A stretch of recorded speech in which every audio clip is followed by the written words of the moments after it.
अस्सलाम वालेकुम नाज़रीन। पाकिस्तान में शायद ही कोई ऐसी ट्रेन होगी जो वक्त पर आती होगी, बल्कि इसकी बहुत सारी लतीफ़े बने हुए हैं, मिसालें बनी हुई हैं। एक ट्रेन मुख्तलिफ हुकूमतों में चलती है और उस वक्त उसका नाम होता है सज़ा एक्सप्रेस। आजकल वो सज़ा एक्सप्रेस फिर बड़ी स्पीड से चल रही है। सज़ा किसी को दुरुस्त होती है या गलत होती है वो एक अलग बात होती है, लेकिन टाइमिंग उसकी बहुत मैटर करती है। इन दिनों जो हमें सज़ा एक्सप्रेस नज़र आती है वो है पाकिस्तान तहरीक इंसाफ की क़यादत के ख़िलाफ़ होने वाले फ़ैसले।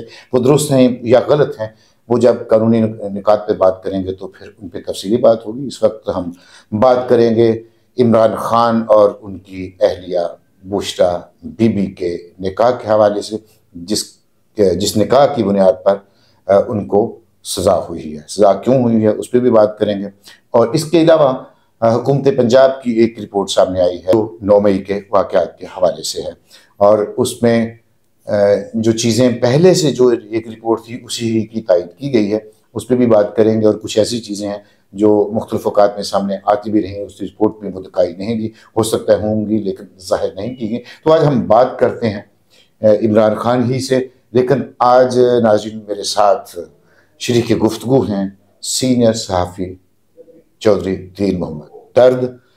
इन्हें सहाफ़ियों का एमडी ताहिर भी कहा जाता है। ये कानूनी अमूर में एक समझ बूझ रखने वाले सहाफ़ियों में शामिल होते हैं। जी दर्द साहब, आपका बहुत शुक्रिया कि आज हमारे साथ गुफ्तगू में शरीक हैं। इमरान खान और उनकी अहलिया बुशरा बीबी को जो केस था इद्दत के दौरान निकाह का, उसमें 7-7 साल कैद और 5-5 लाख रुपए जुर्माना हुआ है।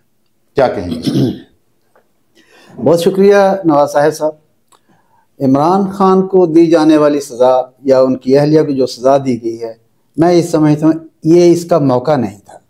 इसको गलत मौका पे ये इंतखाब किया गया है कि ऐसे मौके का जो मुल्क में जमहूरी अमल का एक सिलसिला चल रहा था, इंतखाबात होने वाले थे, और इस दौरान यके बाद दीगरे 2-3 सज़ाएँ दिया जाना ये हमारे मुआशरे के लिए, पाकिस्तान के लिए को सूदमंद नहीं रहेंगे कत्तन। अब सवाल ये पैदा होता है कि इद्दत के हवाले से ये सज़ा दुरुस्त है या गलत। ये तो पाकिस्तान में मौजूद इस्लामी नज़रियाती कौंसल या पाकिस्तान का एक शरई बेंच जो है वो इस पर उसका जायज़ा ले सकता है, लेकिन सज़ाए इस मौका पे दिया जाना लग रहा है कि मौजूदा हुकूमती हुक्काम जो हैं, अहलकार जो हैं या रहनुमा जो हैं, वो कम अज़ कम इनको सजा देकर इस जमहूरी अमल से आउट रखना चाहते हैं।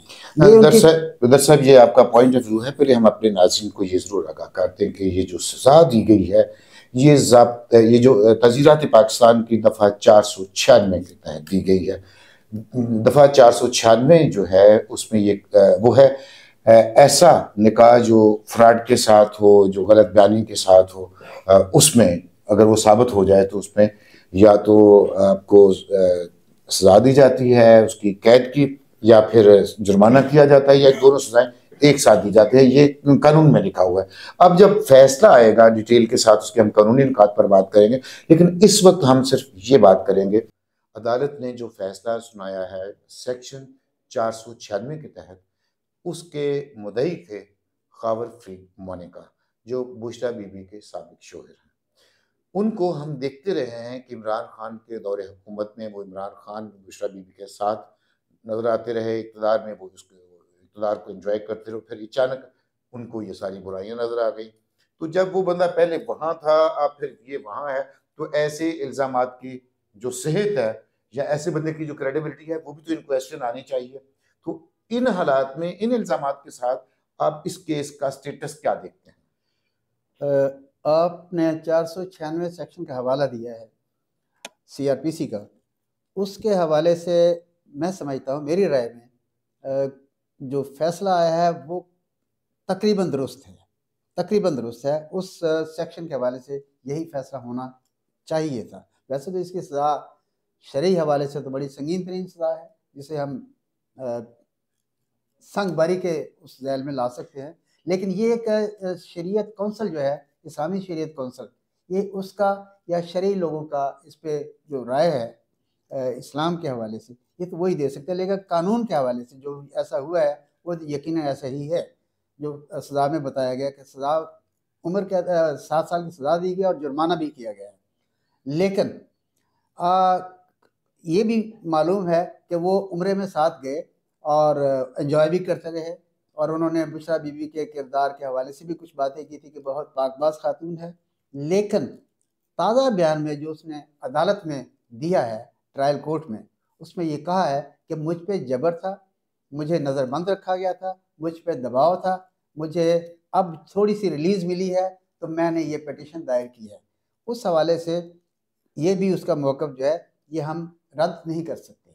दरअसल जो आप फरमा रहे हैं, मैं अपने ऐसे नाजरीन के लिए ये वजाहत कर दूँ जो कानून को बहुत ज़्यादा नहीं जानते या उन्होंने शायद ये सेक्शन नहीं पढ़ा होगा। तो अभी कैमरे अभी मैंने यहाँ पे कंप्यूटर में वो सेक्शन खोला हुआ था, ये है 496। ये है ऐसी शादी जिसमें फ्रॉड शामिल हो या हक़ाइक़ को छुपाया गया हो, ये उस हवाले से है और उसकी सज़ा है। तो इसमें तो कोई ऐसी चीज़ नज़र ही नहीं आती कि किसी चीज़ को इनमें उस वक्त कोई चीज़ छुपाने वाली हो, एक दूसरे से छुपी हुई हो। सब चीज़ें सबके पास ओपन थी। तो अब एक बंदे का जो खुद अपनी गुफ्तगू में क्लियर नहीं है, लायबल टू क्या कहते हैं कि पनिश है समाजी हिसाब से, तो उस बंदे को अदालत छोड़ देती है, उसको देख कर लेती है। तो इसमें हम क्या कहते हैं कि अदालत का जो फैसला है समाजी सतह पे, हम जिसे थड़े की ज़बान में कहते हैं कि अदालत ने इन चीज़ों को छोड़ दिया और सिर्फ 2 लोगों को सजा दी। सर ऐसे है कि बुशरा बीबी का 342 का बयान और इमरान खान का सेक्शन 342 का बयान जो है वो दोनों ट्रायल कोर्ट में पेश किए गए हैं। दोनों के बयानात को आप गौर से जायज़ा लें तो दोनों के बयानात में तजाद मिलता है। और कहीं वो कहते हैं कि मैंने निकाह के दिन उसको देखा, और कहीं वो कहते हैं, बुशरा बीबी खुद कहती है कि हमारे साथ इनसे उनकी मुलाकातें रही हैं इससे निकाह से पहले भी। अब सवाल ये पैदा होता है कि आप किसको दुरुस्त मानेंगे। इल्ज़ाम देने वाला जो है उसका नाम है खाबर माने का, जो उसका साबिक शौहर है। वो ये कहता है कि जो पिटीशन में कहा गया है कि इद्दत के दौरान इन्होंने निकाह किया है, और ख़ास तौर पर जो यहाँ काबिल ज़िक्र एक बात सामने आई है वो है मुफ्ती सईद का बयान। मुफ्ती सईद ने 2 दफ़ा निकाह पढ़ाया, जबकि बुशरा बीबी का ये कहना है कि वो एक दफ़ा तो सिर्फ दुआ कराई गई थी, निकाह एक दफ़ा हुआ है, 2 दफ़ा नहीं हुआ। दुआ मंगनी की कराई गई थी, पहले को मंगनी हुई थी जिसके लिए दुआ कराई गई थी। दुआ कराई गई थी, सिंपल उसने ये कहा कि दुआइया तकरीब थी, वो दुआइया तकरीब थी। अब इनके बयानात में जब तजाद मिलता है तो तरफैन जो हैं को लगता है कि इनमें कुछ ना कुछ गड़बड़ ज़रूर है। गड़बड़ इस लिहाज से कि दोनों कहीं ना कहीं गलत बयानी का सहारा ले रहे हैं। बुशरा बीबी और इमरान खान दोनों के बयानात में भी तजाद मिलता है, और ट्रायल कोर्ट ने गालिबन इसी चीज़ को मद्देनजर रखते हुए एक जेन्युइन फैसला किया। यानी हम इस नतीजे पे पहुंचते हैं कि जो सेक्शन 496 के तहत फैसला किया गया है वो इस हद तक तो ठीक है कि जो अदालत थी वो मुतमईन नहीं हुई इन बयानात से। अब रह गई बात कि अदालत ने जो बाकी किरदार हैं, खाबर मानिका का जो करैक्टर है और इसमें जो मौलवी साहब है नकाह खान, मोहन चौधरी का खास तौर पर, नहीं मैं उनकी बात नहीं करूँ, मैं जो नकाह खान है जिन्होंने निकाह पढ़ाया, मुफ्ती सईद, उनका किरदार डिटरमिन नहीं किया। अभी चूंकि डिटेल जजमेंट आनी है, हो सकता है उस पर कोई जिक्र किया गया हो, इस पे हम बात करेंगे जब डिटेल जजमेंट आएगी उस वक्त। इस वक्त तो हम ये समझते हैं कि ये जो इद्दत है, इद्दत एक डिटरमिन पीरियड है। इद्दत के दौरान कोई निकाह होता है तो उसके हवाले से जो मामलात हैं, ज़ाहिर है वो शरई मामलात हैं, तो वो जो शरीयत कोर्ट है उसको देखना चाहिए, इस्लामी नज़रियाती कौंसल को देखना चाहिए और कौम की जो रहनुमाई है वो करना चाहिए। उसका हम इंतज़ार करेंगे। अभी हम बात करते हैं नाज़रीन एक दूसरे टॉपिक पे कि जो पंजाब हुकूमत ने 9 मई के वाक़यात के हवाले से एक रिपोर्ट जो है वो उस एक रिपोर्ट सामने आई है, और ये रिपोर्ट भी एन उसी वक्त सामने आई है जब एक तरफ सजा हुई है और दूसरी तरफ ये रिपोर्ट आ गई है।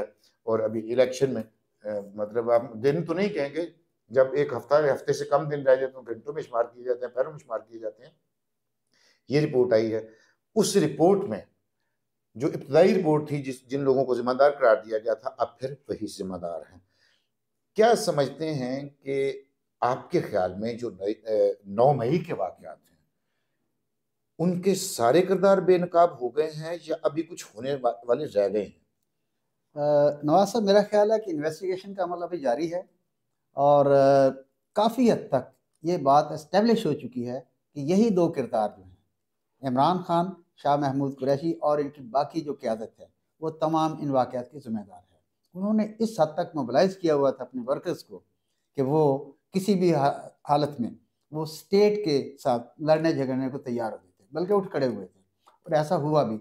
ये 9 मई से पहले का वाक़या एक हमारे सामने मौजूद है कि पेशावर के कोर कमांडर के घर इन्होंने अटैक किया था 9 मई से 2-3 माह पहले, और वहाँ ये अपना एहतजाज रिकॉर्ड कराने गए और वहाँ बड़ी सख्त किस्म की इन्होंने एक्शन लिया, और उस वक्त के कोर कमांडर ने भी गालिबन को रियायत का मुजाहरा किया।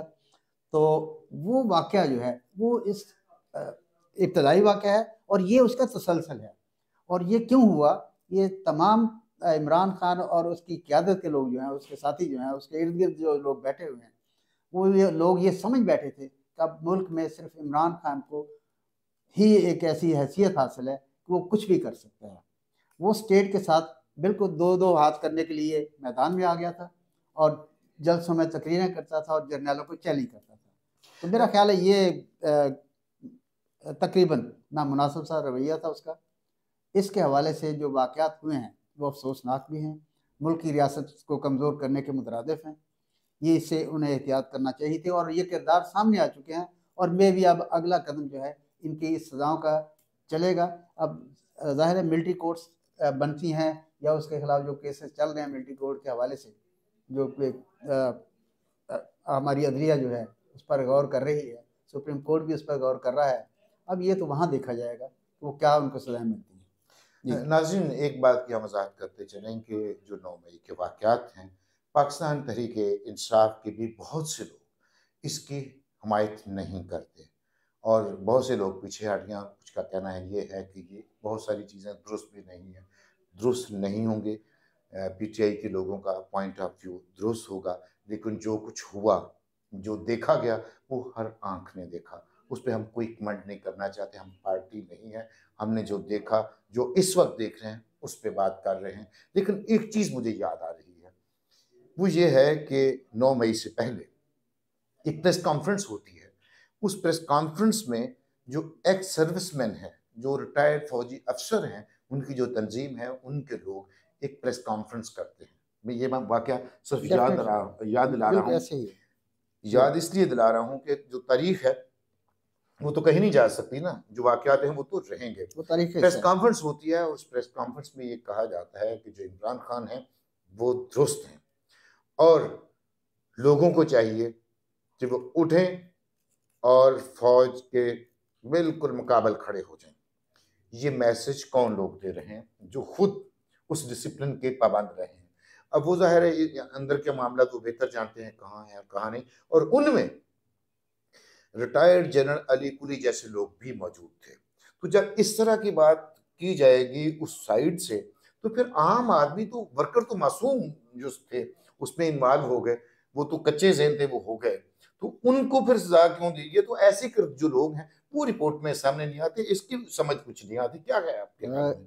मेरा ख्याल है इन्वेस्टिगेशन में काफ़ी हद तक ये बात क्लियर हो चुकी है कि अवाम का एक, जिसको आप कच्चा जहन कहते हैं, नौजवानों को बिल्कुल भरा गया था और वो लोग मायल हो चुके थे। वो हर वो अमल करने को तैयार थे जो तोड़ फोड़ के ज़ुमरे में आता है, तबाही की तरफ ले जाता है पूरी कौम को, पूरे मुआशरे को, पूरी सियासत को, मुल्क की जमहूरियत को।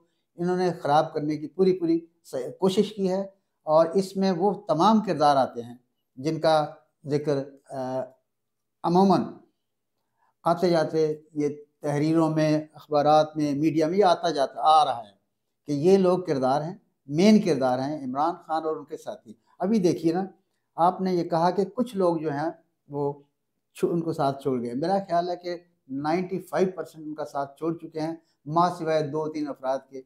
उनका नाम मुराद सईद है और असद कैसर है और इसी तरह के 2-4 और आदमी हैं। यही लोग जो हैं ये अभी मोबिलाइजेशन करते फिर रहे हैं और ये इससे हुकूमत कमज़ोर होगी, अवाम कमज़ोर हो गए, मुआशरा कमज़ोर होगा, हमारी मईशत कमज़ोर होगी, मुल्क की हालत जो है वो बिगड़ेगी। तो इस पे अभी इन किरदारों को सजा देना बहुत ज़रूरी है। और ये गैर जानबदाराना कम से कम इन्वेस्टिगेशन जारी रहनी चाहिए।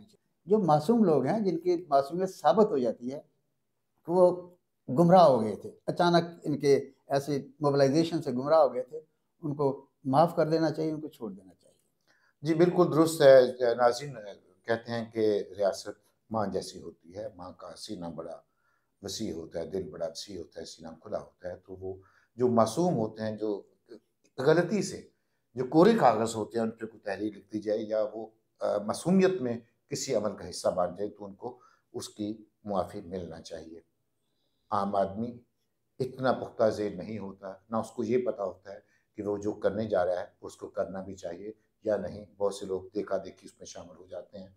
तो मैं समझता हूँ कि हुकूमत को इस जानब देखना चाहिए। दूसरी अहम बात ये है कि मैं इस प्लेटफ़ॉर्म पे आज, चलें बाद में करेंगे उस पे बात। तो नाज़रीन, ये जो गुफ्तगू हमारी हुई, हमने अपनी तरफ से बिल्कुल गैर जानकारी से बात की। किसी को बुरी लगती है, हम माज़रत नहीं चाहेंगे, आपसे इजाज़त चाहेंगे। बहुत शुक्रिया।